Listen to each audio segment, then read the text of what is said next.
저희도 한 차례 전해드린 바 있는 서울 강북구 모텔 연쇄 살인 사건. 약물이 든 음료로 남성 둘을 살해하고 한 명을 다치게 한 혐의죠. 20대 여성 피의자 김모 씨가 현재 살인 혐의 등으로 구속 중인데 경찰이 피의자의 신상을 공개하지 않기로 한 바 있습니다. 그럼에도 불구하고 피의자 SNS로 추정되는 여러 신상 정보가 온라인상에 무분별하게 퍼지면서 또 다른 논란을 낳고 있습니다. 이 부분은 임주혜 변호사와 함께 얘기를 해보도록 하겠습니다. 전화 연결이 돼 있습니다. 안녕하십니까? 네, 안녕하세요. 임주혜입니다. 네.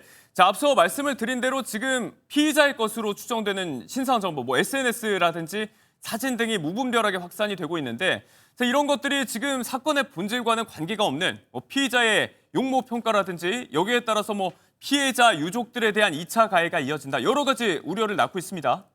그렇습니다. 그러니까 가해자, 피의자에 대한 사적인 신상 공개가 이루어지면서요.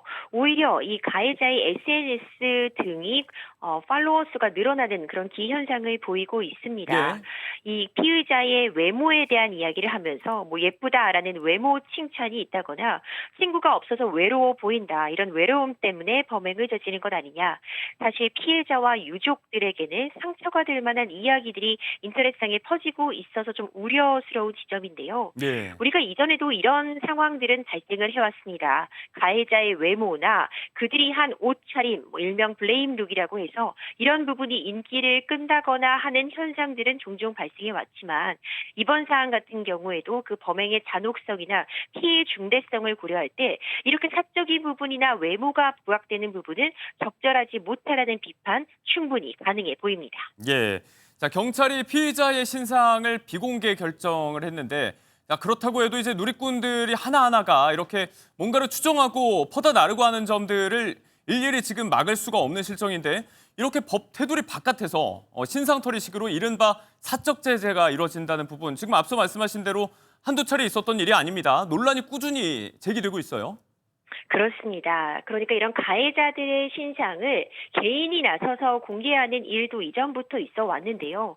물론 피해자의 어떤 그런 권리 보호 측면이라던가 가해자에 대한 제재 측면에서 왜 이런 일이 벌어나는지까지는 공감이 가능하지만 이런 사적 제재는 엄연한 별도의 범죄를 구성합니다. 개인정보보호법 위반, 정통통신망법 위반, 특히 사실적시에 의한 명예훼손 등이 실제로 문제점으로 지적되고 있고 이로 인한 처벌로 이어진 사례도 있습니다. 이 사적 제재 같은 경우에는 만에 하나 선의의 피해자임에도 불구하고 이런 가해자로서 잘못 낙인 찍힐 우려라던가 이후에 이 가해자의 지인이나 가족들에게 2차 피해를 야기할 수 있다는 점에서 굉장히 조심스럽게 접근할 측면이 있습니다. 네, 생각 없이 또 이렇게 퍼다 나르고 했다가는 법적 책임을 물을 수도 있다는 점, 늘 하는 이야기지만 기억을 해야 되겠습니다. 이런 신상 공개 기준 자체가 좀 모호하다는 지적도 계속되고 있습니다. 일단 공익이라든지 범행이 잔혹하다 이런 식의 기준이 있는데 이게 좀 자의적이고 주관적일 수가 있어서 지적이 계속되고 있는 것 같습니다. 현행 법적 기준에 대해서는 어떻게 평가를 하시겠어요? 그렇습니다. 중대범죄 신상공개법에 따르면요. 신상공개가 대상이 될 수 있는 그런 유형이 정해져 있습니다. 이 결과가 매우 중대한 결과를 발생시켰거나 범행의 수법이 잔혹하다거나 그리고 나아가서 재범의 우려 내지는 국민들의 알 권리를 충족한다는 측면에서 공개가 필요할 때 공개가 이루어지고 있는데요. 예. 이번 살인사건 같은 경우에는 일단 범행의 잔혹성 측면까지는 인정이 되지 않았다라는 일차적인 판단하에 현재 공개가 이루어지지 않고 있습니다. 굉장히 좀 기준이 주관적이다라는 비판이 가능한 측면이 잔혹성, 공익, 그리고 국민들의 알 권리 이 자체가 어찌 보자면 굉장히 범주가 넓은 대량적으로 판단될 수 있는 측면이 있다 보니 경우에 따라서는 이 경우에는 공개하고 또 이때는 공개하지 않는 좀 자의적이다라는 평가가 가능한데요. 일단 기본적으로 일단 신상은 무죄 추정의 원칙에 따라서 공개되지 않는 것이다라는 대원칙이 있기는 하지만 이번 사건 같은 경우에는 피해가 너무나도 컸고요. 더 있을 그런 추가 범죄 우려까지도 있었다는 상황들을 고려할 때 그래도 이렇게 사적 제재로서 신상 공개가 개별적으로 이루어지기 전에 공개가 이루어졌어야 되는 것 아니냐라는 비판 충분히 좀 가능해 보입니다. 네, 지금 말씀대로 여러 가지 부작용이 있기 때문에 오히려 신상을 명명백백하게 투명하게 공개하는 편이 이런 2차 가해라든지 사적 제재 같은 부작용을 막을 수 있는 방법이 되지 않을까. 일각에선 이런 주장도 지금 하고 있는 것 같거든요. 그렇습니다. 정확하게 지적해 주셨습니다. 오히려 이제 꽁꽁 숨기려고 하니까 사적으로 공개가 되고 있어서 이 부분이 더 큰 어떤 범죄의 우려가 있는 것이다라는 지적도 가능한데요.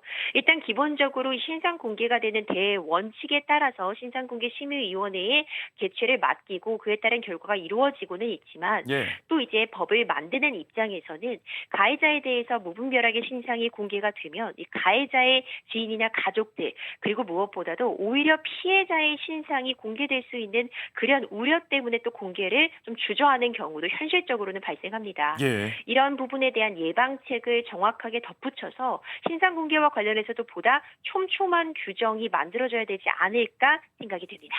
네, 사회적 공론과 수기 과정이 좀 필요하겠습니다. 서울 강북구 소재 모텔 연쇄살인 사건 피의자 신상 공개와 관련된 논란까지 임주혜 변호사와 함께 짚어봤습니다. 고맙습니다. 감사합니다.